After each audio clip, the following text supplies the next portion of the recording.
Nordic Magazine, l'application du Nordic sur smartphone et tablette.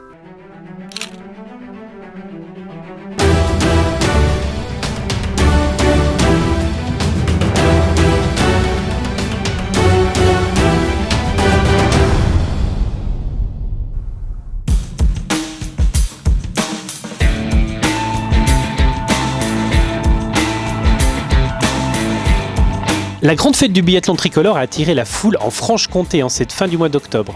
2 jours d'épreuves à Arçon, une journée pour les sprints en guise de prélude et une seconde pour des poursuites pleines d'enjeux.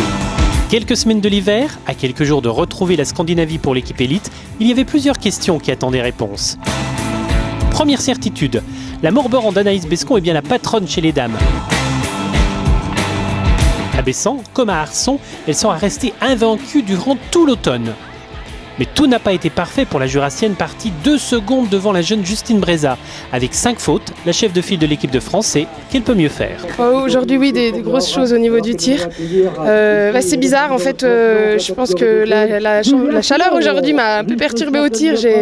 J'avais un peu des battements au niveau du cœur qui me tapaient plus fort que les 15 derniers jours où on était au froid.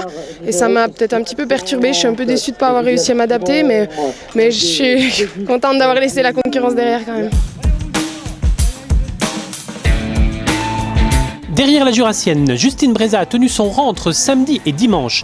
Elle a signé une superbe course et, en passant, la biathlète a décroché le titre de championne de France jeune. Effectivement, après le sprint d'hier où j'étais un peu surprise des résultats, de se retrouver à 3 secondes d'une des meilleures françaises en senior, c'est une belle satisfaction déjà. Et il me reste encore énormément à apprendre et puis des balles à coller au fond surtout. Une 3e place au scratch et un titre également chez les juniors pour Chloé Chevalier. Mais ça reste une piste quand même difficile. Il n'y a aucun moment de repos, c'est tout le long, faut pousser. Et c'est vraiment éprouvant et contente d'arriver là.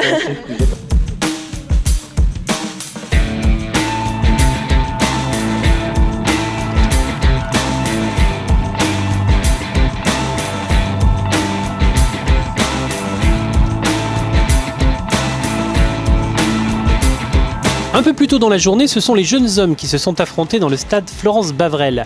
Là encore, un titre était en jeu. Il revient à Martin Périlla-Bottonnet. Le biathlète de la Clusaz a signé une course solide pour s'emparer du titre national avec un 16/20 au tir et un bon temps de ski. Champion de France aujourd'hui, Martin. Ouais, vraiment content sur les 2 épreuves. Donc, je pensais pas pouvoir faire ça. Et bien tiré, je suis fier de moi. Donc, on a eu les conditions qui allaient bien aussi et pas de pluie, ça allait bien. Donc, voilà.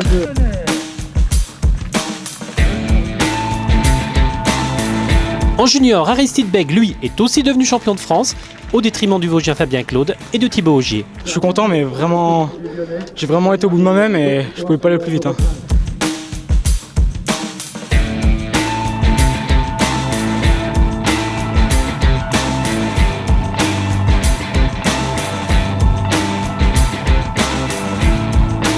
Comment va Martin Fourcade ? Samedi lors du sprint, le numéro 1 mondial de biathlon disputé depuis qu'il a déclaré une mononucléo sa première compétition et remporté sa première victoire. Le lendemain, quelques milliers de spectateurs ont voulu voir de leurs propres yeux le patron à l'ouvrage, même si sa participation à la poursuite n'était pas acquise. D'ailleurs, Jean-Guillaume Béatrix et Alexis Boeuf, grippés, ont été mis au repos par leur coach. Le Catalan n'a pas déçu son public. S'il s'est économisé sur les 3 premiers tours, il a pu accentuer son avance à l'issue des 12,5 km de course. Vous arriviez à Arçon avec quelques incertitudes. 2 victoires ce week-end, vous êtes rassuré? Il y a du très bon dans le week-end, il y a du bon, il y a du un peu moins bon. Donc non, en règle générale, c'est plutôt un très bon week-end pour moi. J'avais quand même retrouvé 2-3 certitudes dès le stage d'Oberhof la semaine dernière. Ensuite, les courses d'aujourd'hui, la poursuite était bien mieux au niveau du ski que le sprint. J'ai fait un bon entraînement où je suis resté bien en dedans pendant 3/4 de la course pour essayer de finir assez fort. Donc voilà, non, je suis très content de mon week-end. Je me suis rentré dedans, il y a des bonnes perspectives pour l'hiver et voilà, c'est vrai que ça Ça permet d'avoir l'horizon qui se dégage un peu et c'est très agréable après un été un peu embrumé. Et justement, voilà, la Coupe du Monde arrive bientôt. Vous partez dans 10 jours en Scandinavie. Vous allez revoir vos objectifs ou vous allez tout faire pour être à 100% pour l'ouverture de la saison? Non, dans l'objectif, je fais tout faire pour être à 100% pour l'ouverture de la saison. Je pars le 6 en Scandinavie pour 8 semaines consécutives, donc ça va faire un gros bloc. Il faudra être prêt dès le début si on veut tenir sur la distance. Ça va beaucoup jouer au mental aussi, comme à chaque fois, et je sais que tout le monde sera prêt, donc moi j'attends d'être prêt dès la première course. Votre rêve de participer à la fois aux mondiaux de biathlon, aux mondiaux de ski de fond est toujours d'actualité? Je sais que ça sera plus compliqué, surtout sur le mois de décembre où les sélections sont dures. Je vais me décider là dans la semaine qui arrive pour le ski de fond. Ensuite, voilà, même quoi qu'il se passe, la porte reste ouverte pour le mois de janvier, pour les mondiaux. Là, j'attends juste de voir encore un peu, de prendre le temps, de faire le bilan avec mes entraîneurs du week-end et du travail effectué pour savoir quels objectifs je peux viser et sur quelles épreuves je vais m'aligner dès le début de saison. Alors Stéphane Boutiot, on se demandait dans quelle forme était Martin. Ce week-end, il a prouvé que ça allait pas si mal. Hein. Oui, ça va pas si mal. C'est clair que ça fait un mois maintenant que ça va beaucoup mieux, qu'il a récupéré en grande partie en tout cas de sa mononucléose. Et puis là, il a montré qu'il était malgré tout en relativement bonne forme. Il n'est pas encore à 100%, c'est sûr, mais il en est tout près, donc c'est vachement encourageant pour le début de saison qui arrive. Allez, c'est parti pour Simon. Dans le sillage de Martin Fourcade, la bagarre promettait d'être belle et elle l'a été entre notamment Mathieu Legrand, Simon Détieux, Clément Dumont, Aristide Beck, Fabien Claude ou encore Simon Fourcade.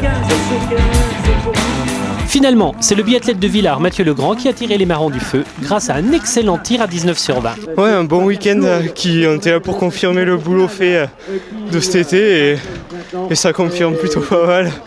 Après, ça met bien en confiance avant l'entrée d'hiver là, donc c'est de bon augure. Simon Détieux complète le podium senior et lui aussi se rassure avant de retrouver la neige, la vraie neige. Assez content, après aujourd'hui c'était une course difficile, je me suis retrouvé tout seul tout le long, ça a été dur. Heureusement il y a eu Mathieu un peu à la fin, mais je m'en suis pas bien sorti sur ce dernier debout, mais bon voilà, c'est le biathlon, c'est l'apprentissage, on a encore un peu de temps avant les premières courses, donc voilà, c'est des petites choses encore à peaufiner pour être bien pour le début de la saison.